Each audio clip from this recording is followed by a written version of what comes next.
Coming to Pakistan, of course, this is Pakistan's way of constantly trying to prove its relevance in the counter-terrorism business and also in the larger scheme of things, I would say. As most of your readers or your viewers would be aware, I mean, Pakistan's importance has certainly diminished after the Americans pulled out of Afghanistan.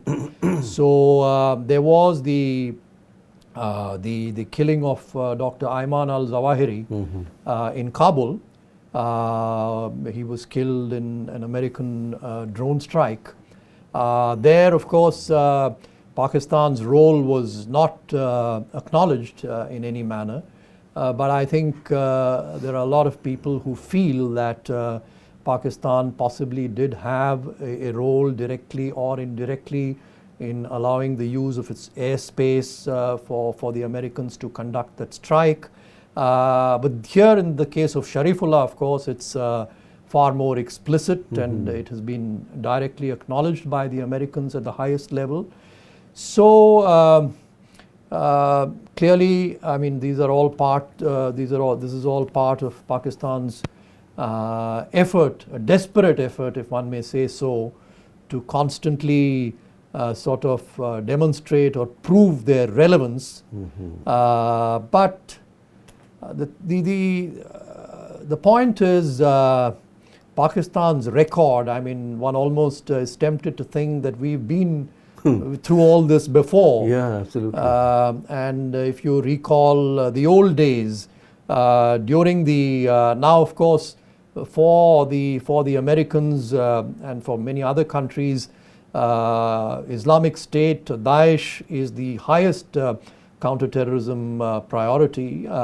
But in the old days, when Al-Qaeda was similarly the highest priority, Pakistan performed many such conjuring tricks. They produced the likes of, Abu Zubaydah and Khalid Sheikh Mohammed, etc., out of thin air, as it were.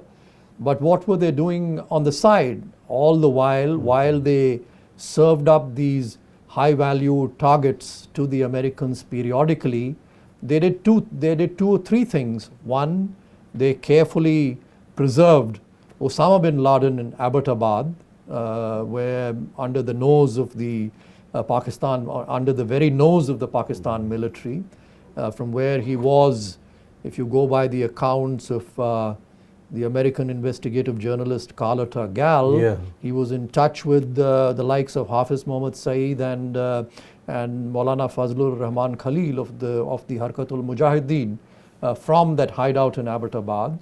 So preserving bin Laden while ostensibly cooperating with the Americans on Al-Qaeda was one. They carefully made sure that they did not touch the Afghan Taliban, who were their strategic asset at that point of time, the so-called strategic asset, which has now become the biggest strategic threat. But they went after Al-Qaeda, but clearly kept the Afghan Taliban out of harm's way at that point of time. And three, they didn't touch the India-centric assets at all. The Lashkar-e-Taiba and the Jaish-e-Mohammed, etc., remained under their active protection. So one really doesn't know what kind of a game the Pakistanis are playing this time around as well. But yes, for the time being, they have managed to please the Americans and President Trump in particular. So I have two questions here.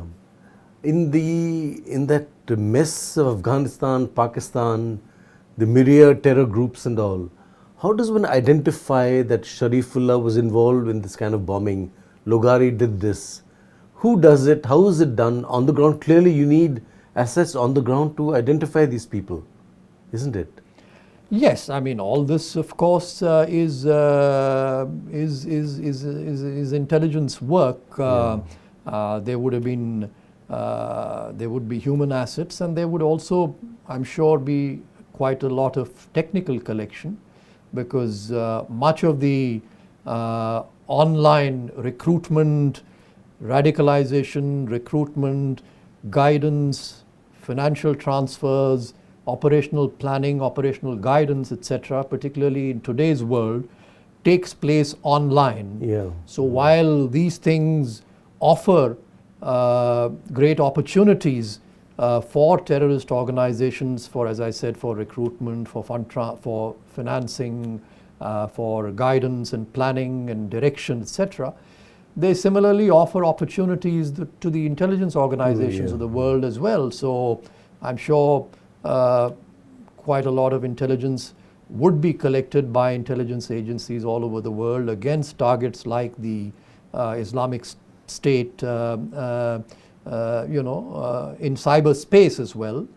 But then eventually, there are certain things which will not be available online, and that is where the importance of, actually getting hold of a high-value target and interrogating him comes in.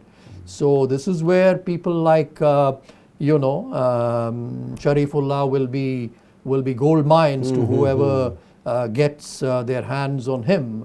What is not available through other low-level sources, low-level human penetration, and through cyber penetration would be, you have a chance of getting it by actually physically talking to a terrorist operative who's fallen into your hands, and hence the importance of people like Sharifullah.